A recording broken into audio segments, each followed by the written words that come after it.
Tenang saja, Bang Demon sudah di sini cuy.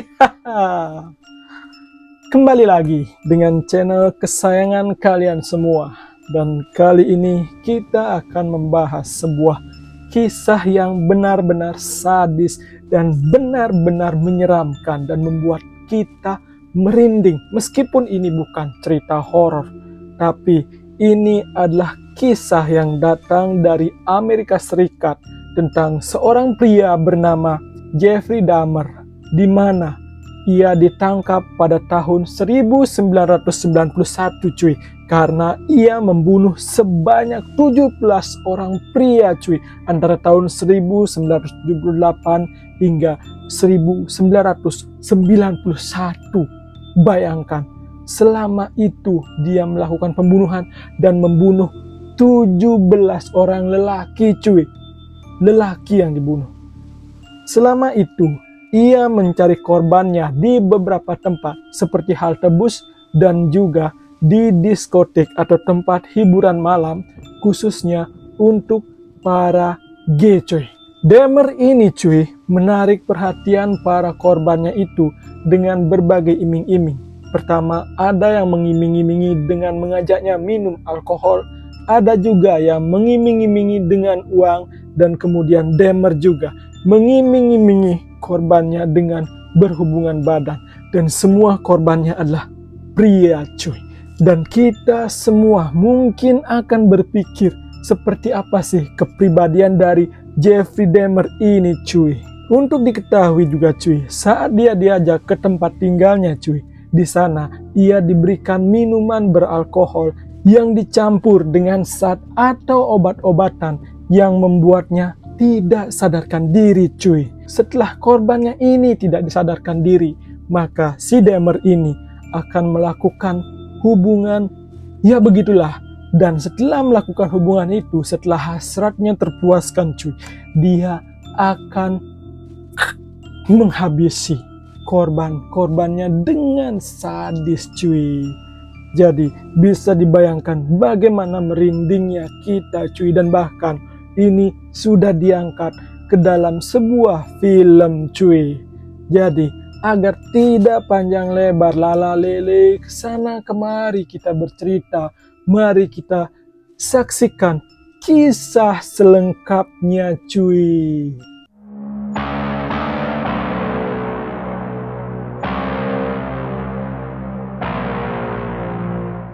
Pertama-tama cuy, mari kita berkenalan. Ya, anggap saja kita berkenalan cuy dengan sosok Jeffrey Dahmer ini. Di mana sosok Jeffrey Dahmer ini memiliki nama lengkap Jeffrey Lionel Dahmer. Dia merupakan seorang pria kelahiran Milwaukee, Wisconsin pada 21 Mei tahun 1960 cuy. Nah, ia juga dikenal sebagai kanibal Milwaukee atau monster Milwaukee.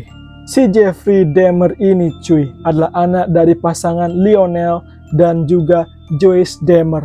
Lionel Dahmer bekerja sebagai ahli analis kimia di sebuah universitas yang bernama Universitas Marquette.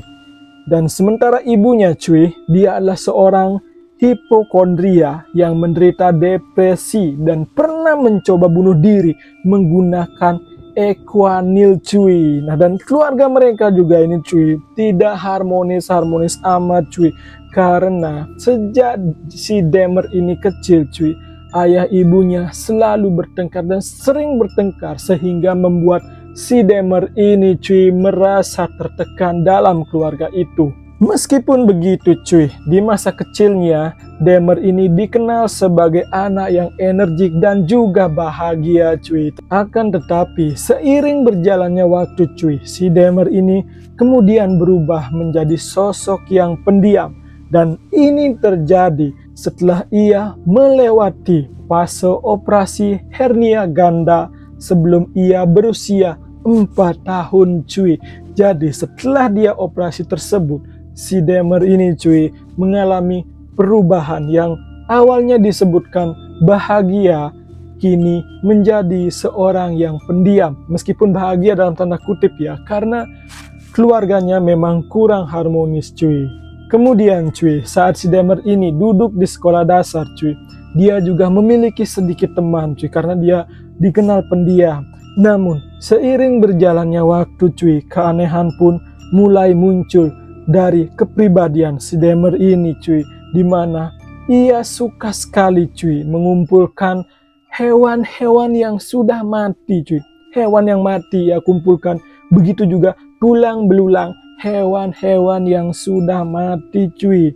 Nah bahkan cuy, saat ia diajak pindah oleh keluarganya ke kota Bates, Country Summit, Ohio pada tahun 1968 cuy, Damer ini suka mengumpulkan serangga besar dan juga kerangka hewan kecil seperti tupai, dan kemudian cuy, serangga dan kerangka hewan tersebut dimasukkan ke dalam toples cuy. Nah ia juga mulai mengumpulkan bangkai hewan cuy, dan bukan hanya mengumpulkan saja cuy. Kalian tahu nggak apa yang dilakukan terhadap bangkai-bangkai itu cuy? Ternyata si Damer itu cuy, si Damer membedah bangkai hewan-hewan itu cuy. Waduh, ini sudah mulai psikopat ini. Ini tanda-tanda psikopat kayaknya nih cuy. Nah kemudian setelah melakukan pembedahan ini cuy, setelah hewan-hewan itu dibedah cuy, kemudian dikubur di samping rumahnya cuy. Mengerikan gak cuy? Dari hal-hal kecil nantinya menjadi sesuatu yang besar dan berbahaya cuy. Dari awalnya hanya serangga cuy, nantinya berubah menjadi manusia. Bayangkan cuy, gimana ngerinya cuy. Kemudian cuy, di usia 14 tahun, si Damer ini cuy mulai kecanduan alkohol. Bahkan dia ke sekolah pun membawa alkohol cuy yang dia sembunyikan di jaketnya. Dan saat ada teman yang menanyainya cuy, kenapa kamu minum minuman keras? Kenapa kamu minum minuman keras di sekolah? Dan si Damer ini cuy dengan santainya menjawab, ini obatku. Aduh gila nggak tuh? Masak minuman keras dibilang obat cuy. Obat ya obat, miras ya miras cuy. Miras bikin mabuk, obat bikin sembuh kalau tepat dosisnya cuy. Nah cuy, seiring berjalannya waktu nih cuy, saat dia memasuki masa pubertasnya cuy, akhirnya si Damer menyadari bahwa dirinya gay alias suka kepada lelaki cuy. Namun cuy, dia tidak mengungkapkannya kepada orang tuanya. Dia memilih untuk memendamnya sendiri cuy. Dalam perjalanannya tersebut cuy, si Damer ini sempat berhubungan dengan seorang remaja yang lebih muda darinya cuy. Namun saat itu ia hanya menjalaninya seperti orang pacaran biasa cuy, dan tidak melakukan hubungan yang lebih cuy. Nah cuy, setelah dia mulai menyadari dirinya gay dan sempat memiliki hubungan spesial dengan seorang remaja lelaki cuy, kemudian ia mulai memunculkan fantasi-fantasi liarnya cuy, di mana ia membayangkan dada laki-laki dan juga begitu laki-laki cuy, dan ia memiliki fantasi untuk membedah tubuh manusia cuy. Semakin gila ini cuy. Awalnya dia membedah serangga, kemudian dia mengetahui dirinya gay, dan lalu ia memiliki fantasi lebih terhadap pria-pria cuy. Aduh ngeri cuy kalau kalian ketemu itu di jalan cuy. Dan akhirnya cuy, pada usia 16 tahun cuy, ia tertarik pada seorang atlet lari, dan ia mulai membayangkan bagaimana jika ia membuat atlet tersebut pingsan cuy, dan ia pun merealisasikannya. Dia bawa tongkat baseball cuy, kemudian dia bersembunyi di semak-semak menunggu si atlet lari itu datang cuy. Namun untungnya nih cuy, untungnya masih selamat, karena saat itu si atlet lari itu tidak datang. Jadinya si Damer ini tidak jadi melakukan perbuatan yang biadab itu cuy. Namun kejadiannya tidak berhenti sampai di sini, karena nantinya akan ada hal yang lebih besar lagi cuy, yang tentunya sangat-sangat di luar Nurul. Meskipun ia memiliki fantasi yang aneh, liar, sadis, namun saat dia duduk di bangku SMA cuy, dia malah dikenal sebagai seorang yang humoris. Dia kerap kali membuat lelucon-lelucon yang membuat teman-temannya tertawa cuy. Misalnya ia akan mengembik seperti kambing, atau pura-pura terkena serangan epilepsi atau lumpuh otak di sebelahnya. Bahkan dengan humor-humornya tersebut cuy, ia menarik bayaran kepada teman-temannya cuy, dan bayaran-bayaran itu ia digunakan untuk membeli minuman keras cuy.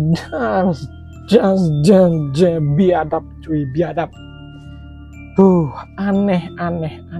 Dan akhirnya nih cuy, dari kecil kan dikatakan bahwa kehidupan orang tuanya tidak harmonis cuy, suka bertengkar. Dan akhirnya pada tahun 1977, tepatnya bulan September nih cuy, ibu si Dahmer ini ketahuan selingkuh oleh bapaknya cuy. Nah, akhirnya dari kejadian ini mereka berdua pun bercerai. Mereka resmi bercerai cuy pada tanggal 24 Juli 1978. Dan tentu saja cuy, perceraian kedua orang tuanya ini membuat si Dahmer ini makin terpuruk dan makin menyendiri cuy.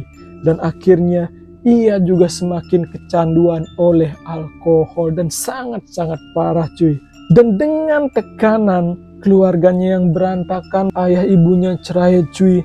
Akhirnya 3 minggu setelah ia lulus dari SMA, tepatnya pada tahun 1978 cuy, Dahmer pun melakukan pembunuhan pertamanya cuy. Dia melakukannya pada tanggal 18 Juni tahun 1978, di mana saat itu diawali dengan Dahmer memberikan tumpangan pada seorang pejalan kaki yang bernama Stephen Mark Hicks yang berusia 19 tahun saat itu cuy. Kemudian di dalam perjalanan nih cuy, si Dahmer ini kemudian membujuk si Hicks agar dia datang ke rumahnya dengan alasan akan mengajaknya minum cuy. Saat itu nih cuy, Hicks di dalam perjalanan maupun di rumah Dahmer ini, dia selalu mengagumi sosok gadis-gadis cuy. Jadi si Hicks ini lurus cuy, bukan bengkok seperti si Dahmer cuy.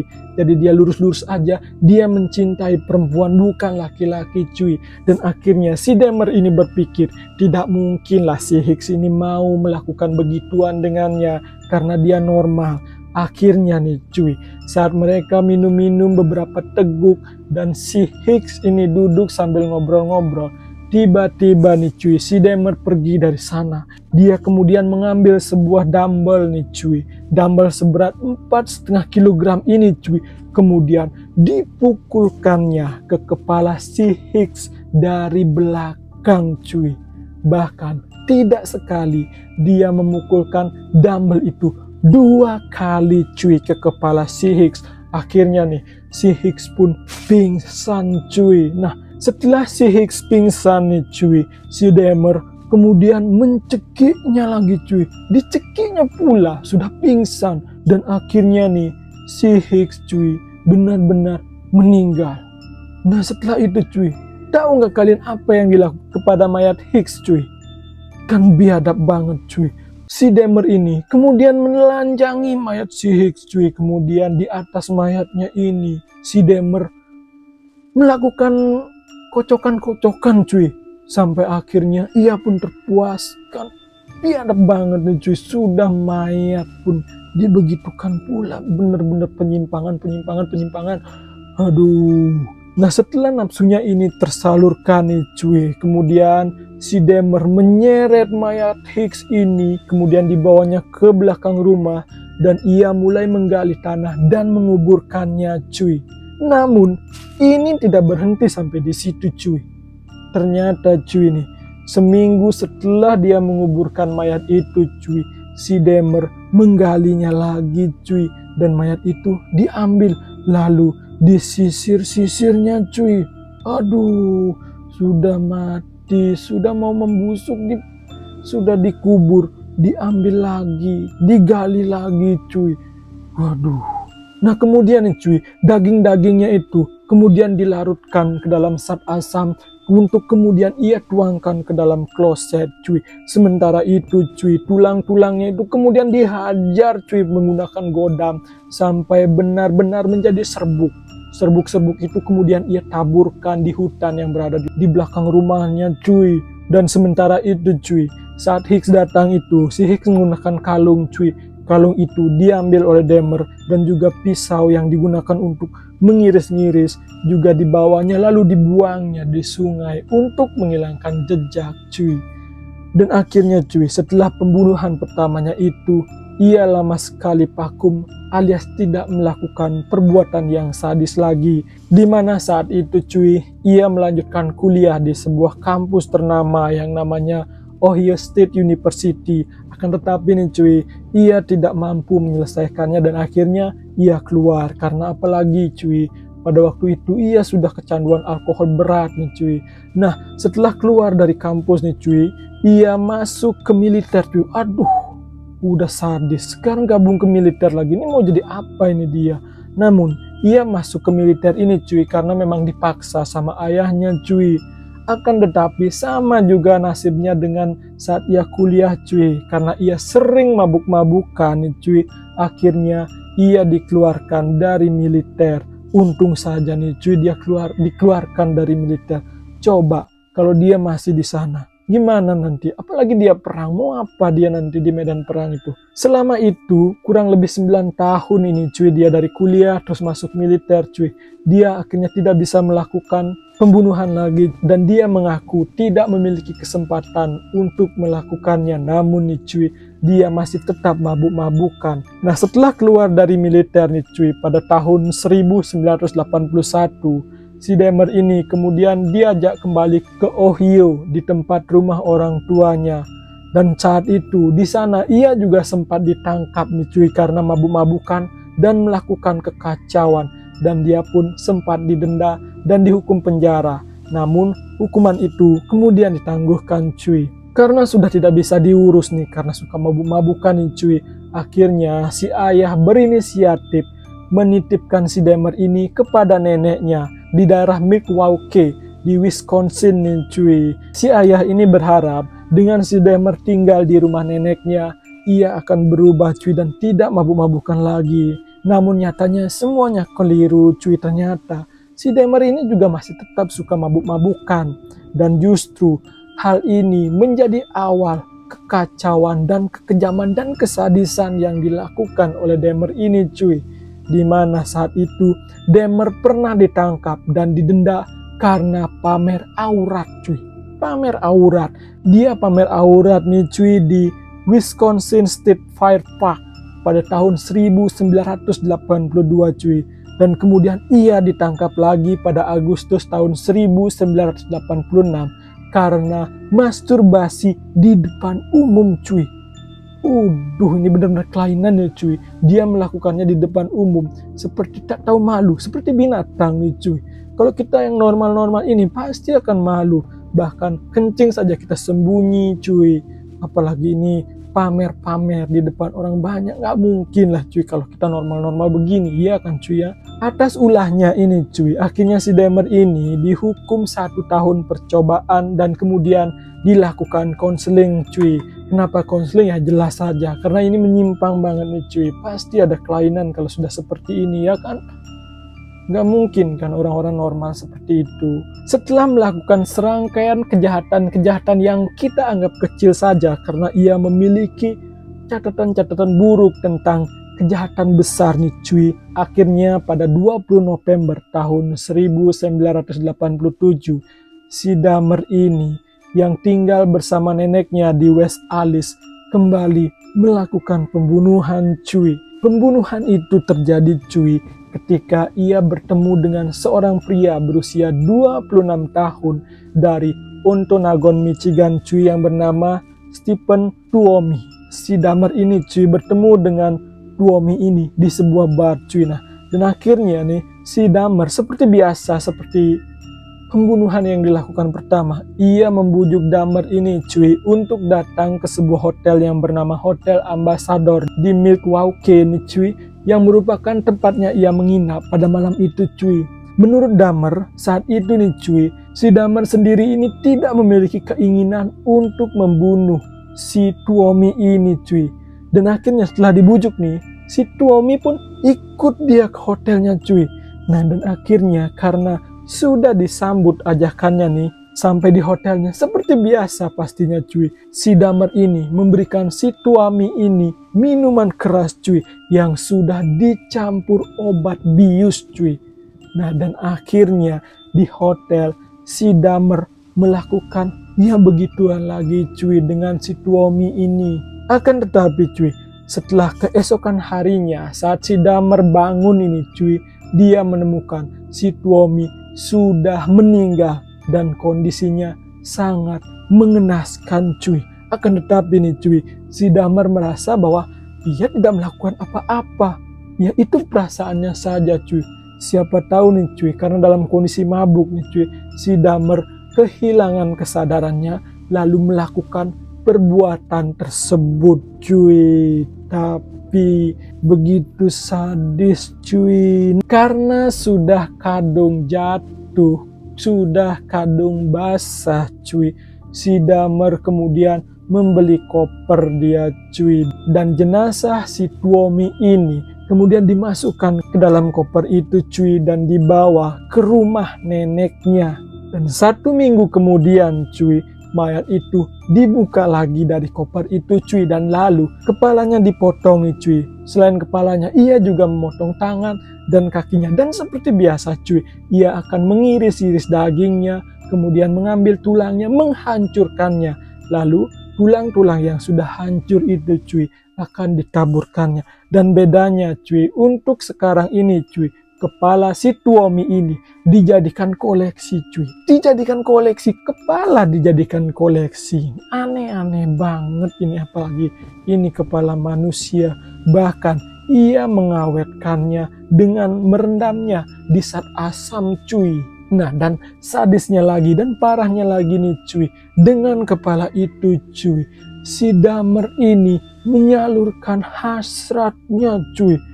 Aduh, parah nggak sih cuy? Parah banget nih cuy. Dengan kepala ini ia menyalurkan hasratnya cuy. Namun akhirnya setelah beberapa waktu berjalan nih cuy, akhirnya kepala si Tuomi ini keropos dan ia pun menghancurkannya dan membuangnya cuy. Aduh, emang manusia biadab. Setelah pembunuhan Tuomi ini menjadi titik balik untuk kekejaman-kekejaman berikutnya cuy. Bahkan nih cuy, ia tak bisa mengendalikan lagi keinginannya untuk menghilangkan nyawa orang cuy. Kejahatannya terus berlanjut cuy, sampai akhirnya nih cuy, ia melakukannya kepada 17 orang pria cuy. Kepada 17 pria cuy. Dan caranya nyaris sama cuy. Dia menemukannya di bar atau di manalah, di tempat hiburan malam. Kemudian ia membujuknya, bahkan pernah sampai ia membayarnya nih cuy. Dia mengiming-imingi uang $50 dan korbannya pun mau cuy diajak ke rumah neneknya. Sampainya di sana, ia akan diberikan minuman keras dan diajak pesta-pesta. Kemudian minuman kerasnya sudah dicampur obat bius. Setelah korbannya tidak berdaya, lalu dicekiknya cuy. Setelah itu ia akan menyalurkan hasratnya, lalu memotong, mengiris, menghancurkan tulangnya dan mengoleksi kepalanya. Seperti itu terus berlanjut nih cuy. Bahkan nih cuy, ada korbannya nih cuy yang titiknya dipotong cuy, kemudian diawetkan cuy. Astaga, dia menggunakan itu untuk menjalankan fantasinya yang sadis itu cuy. Aduh, namun nih cuy, sepintar-pintarnya dia menyembunyikan kejahatannya cuy, akhirnya terbongkar juga. Bagaimana sebenarnya itu terbongkar cuy? Kita saksikan selanjutnya. Aksi dari si Dahmer ini nih cuy akhirnya tercium nih cuy ketika ia melakukan modus yang sama kepada lelaki yang bernama Tracy Edward nih cuy, dimana Edward yang saat itu berusia 32 tahun cuy sepakat untuk menemani Dahmer di apartemennya. Namun nih cuy, ketika si Edward masuk ke apartemennya, ia mulai mencium sesuatu yang mencurigakan, di mana si Edward ini mulai mencium bau tak sedap dan juga ada setumpukan kotak hydrochloric acid nih cuy. Itu adalah obat untuk menghilangkan kesadaran. Karena Dahmer nih tahu bahwa si Edward curiga pada dirinya, si Dahmer ini langsung dia mengambil borgol cuy. Lalu si Edward diborgol lah sama si Dahmer ini. Kemudian saat di borgol tersebut, si Dahmer mulai mengambil gambar-gambar dari si Edward yang telanjang cuy. Akan tetapi nih cuy, si Edward melawan, kemudian ditonjoklah tuh si Dahmer. Dan akhirnya si Edward ini bisa kabur cuy. Setelah kabur, ia langsung menuju kantor polisi dan melaporkan apa yang dialaminya tersebut. Mendapat laporan tersebut, polisi pun datang langsung ke apartemennya nih cuy, di mana saat itu nih cuy, si Dahmer sudah tinggal di apartemen dan sudah pindah dari rumah neneknya nih cuy. Dan di sana akhirnya polisi pun menggeledah apartemen dan alangkah terkejutnya nih cuy, polisi ini cuy menemukan 4 kepala di rak paling bawah. Kemudian ada 4 kepala di dapur, 2 hati manusia di lemari es, 7 tengkorak di kamar tidur, dan tubuh manusia di lemari es. Waduh. Nah, tanya itu nih cuy, polisi juga menemukan ada titik lelaki yang diawetkan cuy. Selain itu ada 2 kerangka utuh, potongan tangan, dan 3 batang tubuh lainnya. Parah cuy. Sampai ada titik yang diawetkan ditemukan polisi cuy. Mengerikan. Nah, dalam pemeriksaan nih cuy, si Dahmer kemudian berkata bahwa penjara adalah tempat terbaik untuk dirinya cuy. Kenapa? Dia beralasan jika dia dibebaskan kembali cuy, maka ia akan melakukannya lagi. Tidak kapok-kapok emang. Sudah ditangkap polisi. Di depan polisi pun dia mengaku begitu cuy. Parah nih. Bahkan sebelumnya dia juga sering sudah ditangkap polisi, tapi tidak kapok-kapok. Sekarang nih yang terakhir, dia mengatakan bahwa penjara tempat yang paling bagus katanya cuy. Emang sedeng nih orang nih. Nah akhirnya nih cuy, si Dahmer pun menjalani serangkaian persidangan cuy. Dan akhirnya pada bulan Februari tahun 1992 nih cuy, ia dijatuhi 15 hukuman seumur hidup berturut-turut. Artinya nih, pada vonis pertama dia divonis hukuman seumur hidup. Pada vonis kedua dia juga dihukum seumur hidup. Hingga akhirnya sampai vonis ke-15 nih cuy, dia juga tetap dijatuhi hukuman seumur hidup cuy. Kemudian ia menerima vonis ke-16 yang juga hukuman seumur hidup cuy, pada bulan Mei tahun 1992 terkait aksi pembunuhannya yang dilakukan pada tahun 1978 cuy. Kenapa tidak langsung dihukum mati ya? Padahal sudah sadis gitu. Malah dihukum seumur hidup sampai banyak. Nah namun nih cuy, meskipun dia dihukum seumur hidup, dia tidak bisa menyelesaikan hukumannya tersebut cuy. Dahmer hanya berada di penjara dalam waktu 2 tahun saja. Kenapa? Karena pada tanggal 28 November tahun 1994 nih cuy, si Dahmer dipukul oleh napi lainnya sampai tewas. Dimana napi yang memukul itu bernama Christopher Scarver cuy. Si Christopher ini nih cuy juga adalah seorang narapidana atau tahanan yang sama-sama ditahan di lembaga pemasyarakatan Columbia di Portage, Wisconsin cuy. Sangat-sangat mendebarkan ini, benar-benar mendebarkan sekali nih cuy. Mudah-mudahan hal ini tidak terulang lagi cuy, karena dan kita juga tidak tahu nih cuy, karena kalau misalkan dilihat di fotonya nih cuy, si Dahmer ini kelihatan ganteng dan polos sih. Akan sangat sulit orang mengira bahwa dia seorang penjahat, pembunuh, dan memiliki gangguan jiwa yang aneh nih cuy. Tapi ya kita tidak bisa memprediksi orang-orang itu seperti apa tabiatnya, dan kita hanya bisa waspada nih cuy. Semoga lah kita semua bisa selamat, sehat selalu. Ya marilah kita berdoa bersama-sama cuy. Dan akhirnya cuy, kita cukupkan saja sampai di sini. Dan kita akan bertemu pada pembahasan selanjutnya cuy. Jangan lupa subscribe channel Bang Demon.